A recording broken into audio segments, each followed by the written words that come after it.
कि जो प्रतिदिन अग्रग्रासे परोभावा कर्तव्यो भक्ति तोन्वहम अकृत्वा स्वयं आहारम कुर्वम नापनोति दुर्गतिम। जे ही तुम्हारे गृहस्थ में घरों में पहले होता था, अब तो भगवान जाने, जे ही पहली रोटी तवा में गई तो वो निकाल करके पक्की रखी जाती थी गौग्रास के लिए, पहला रसोई में। तो इसमें लिखा प्रतिदिन स्वभोजनम, पहले स्वयं भोजन न करके गाय के लिए ग्रास निकालना चाहिए। तो जिनके पास अर्थव्यवस्था जो गृहस्थ धर्म में है या जिनके पास अर्थ है, कुछ रोज 1 रुपया निकालो। हम कह रहे रोज निकालो तो महीने में 30 रुपया होते, 30 रुपया में एक गाय को हरी घास तो एक टाइम पवा ही सकते हो ना, बहुत नहीं है तो 1-1 रुपया निकाल के अगर एक गाय को चारा दोगे तो एक बार का भोजन तो हो ही सकता है। 30 रुपया में हरी घास जाकर उसके दावा एक बार तो पवा दोगे ना।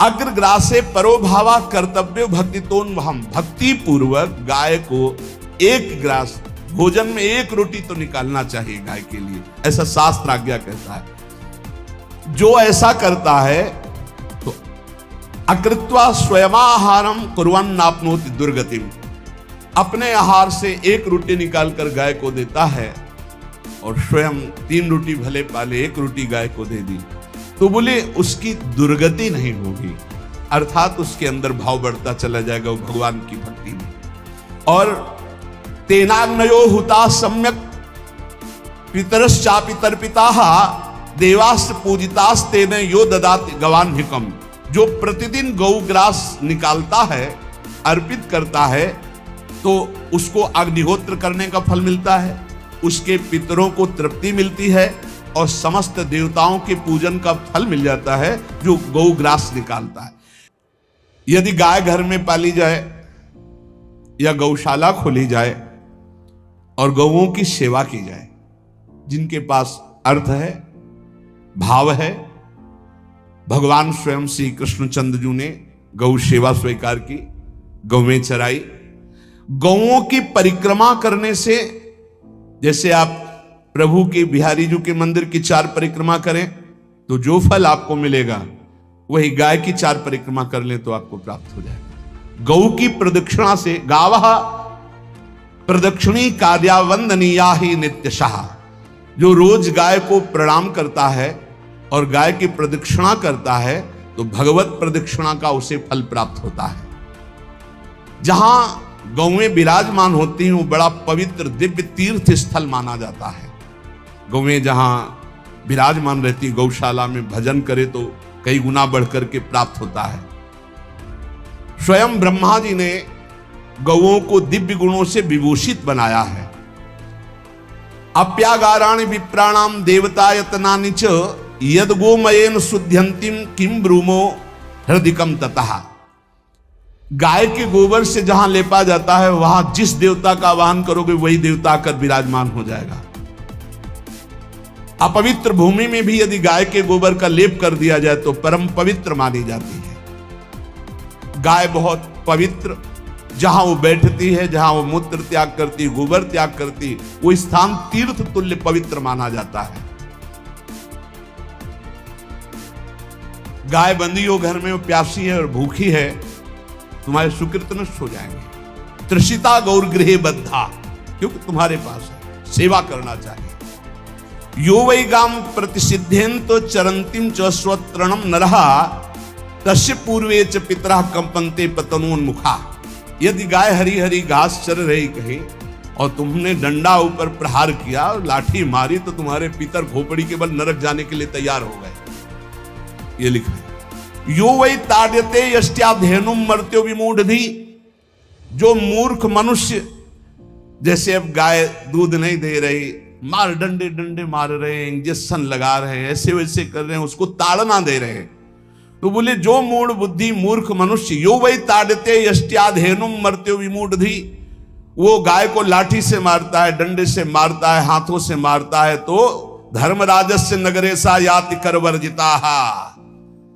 धर्मराज जी पहले अपने नरक में ले जा करके उसके कहते थोड़े थोड़े तिल तिल करके पहले इसके हाथ काटो, मरना है नहीं वहां। जब गुरुमंत्र वैदिक सिद्धांत से दिया गया था पहली बार, तो पंचगव्य पिलाया गया था।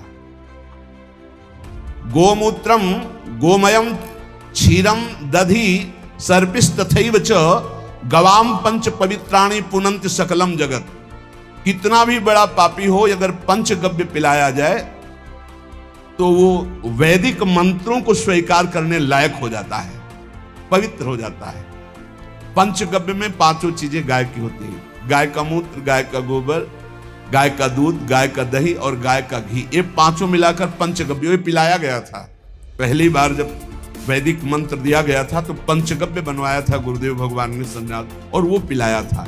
ये पंचगव्य पिलाने से अपवित्रता का नाश होकर पवित्रता का संचार होता है।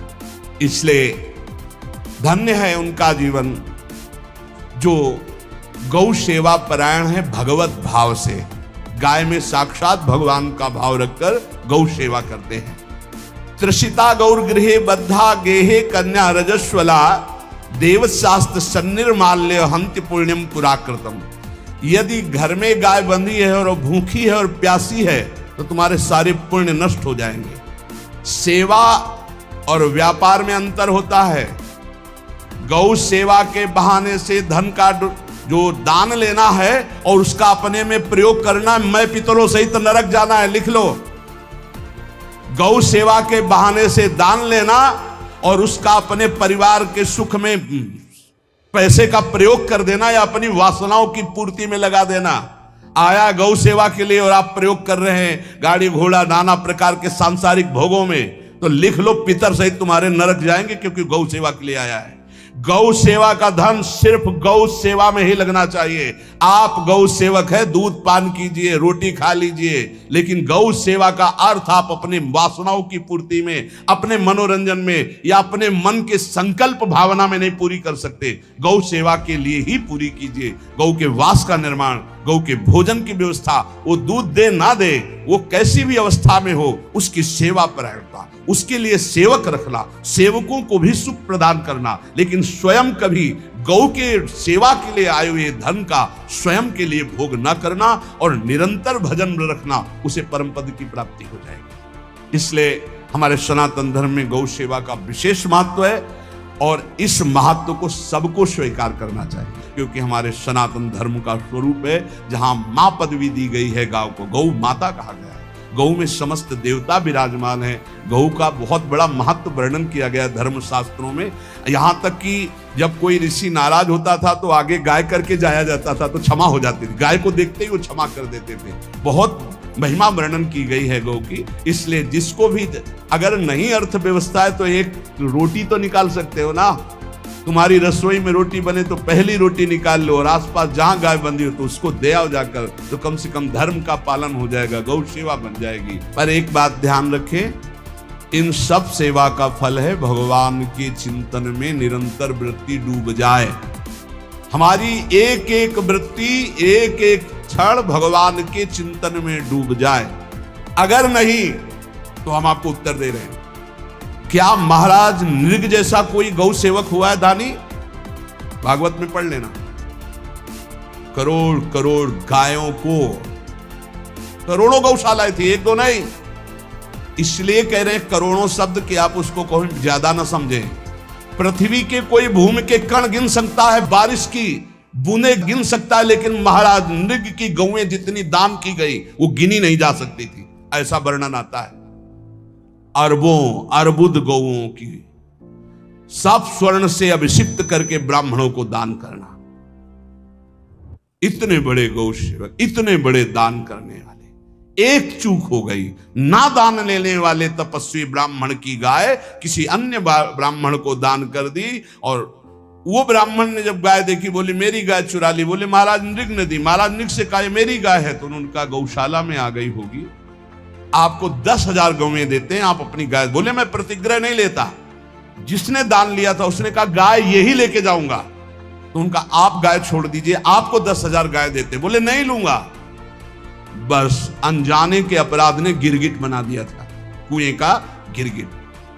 पर भगवान बड़े कृपालु हैं, गौ सेवक थे, इसलिए गोविंद द्वारिकाधीश जी ने उनका उद्धार किया। सब साधन का फल है अच्युत भावना से युक्त होकर, भगवत भावना से युक्त होकर निरंतर भजन करते हुए सेवा परायण रहो, चराचर जगत की सेवा परायण रहो।